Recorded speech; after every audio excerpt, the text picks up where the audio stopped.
Accountability, জবাবদিহিতা ছাড়া কোনো দেশ চলতে পারে না, কোনো প্রতিষ্ঠান চলতে পারে না। পপুলার লাইফ ইন্স্যুরেন্সের 25 বছরে এটা তৃতীয় স্থানে সে পৌঁছেছে। এটা অনেক বড় ছিল। বাংলাদেশে ইন্স্যুরেন্স সেক্টর, ব্যাংকিং সেক্টর সব কিছু মিলিয়ে আমরা বিগত দিনগুলোতে যেটা দেখেছি, এটা বড় ধরনের লুটপাটের মহোৎসব চলেছে বাংলাদেশে। হাতে গোনা কিছু ব্যাংক, হাতে গোনা কিছু ইন্স্যুরেন্স কোম্পানি যাদের পরিচালকবৃন্দ সততার সাথে পরিচালনা করেছে, তার মধ্যে পপুলার ইন্স্যুরেন্স সেক্টর।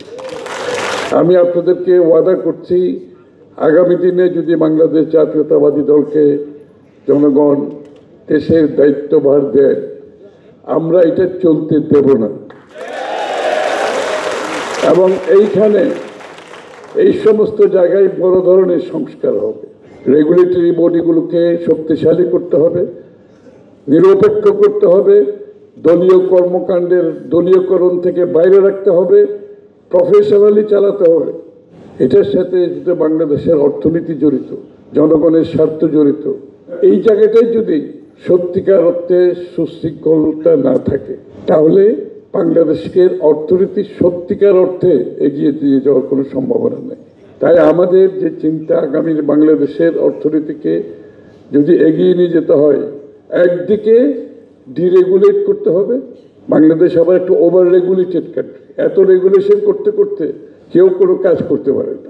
আবার অন্যদিকে জনগণের স্বার্থ সংরক্ষণে আপনাকে যারা ওয়াচডগ বডি আছে তাদেরকেও সততার মাধ্যমে, প্রফেশনালিজমের মাধ্যমে চালাতে হবে।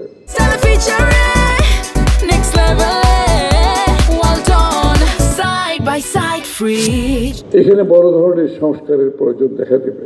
একটা দেশের অর্থনৈতিক কর্মকাণ্ডে যেখানে সমস্ত দেশের অর্থনৈতিক উন্নয়ন জড়িত, সেখানে যদি আপনি দলীয় বিবেচনায় এইসব কাজ করেন, তাহলে সেই অর্থনীতি তো টিকে থাকতে পারে না, যেটা আজকে আমরা দেখতে পাচ্ছি।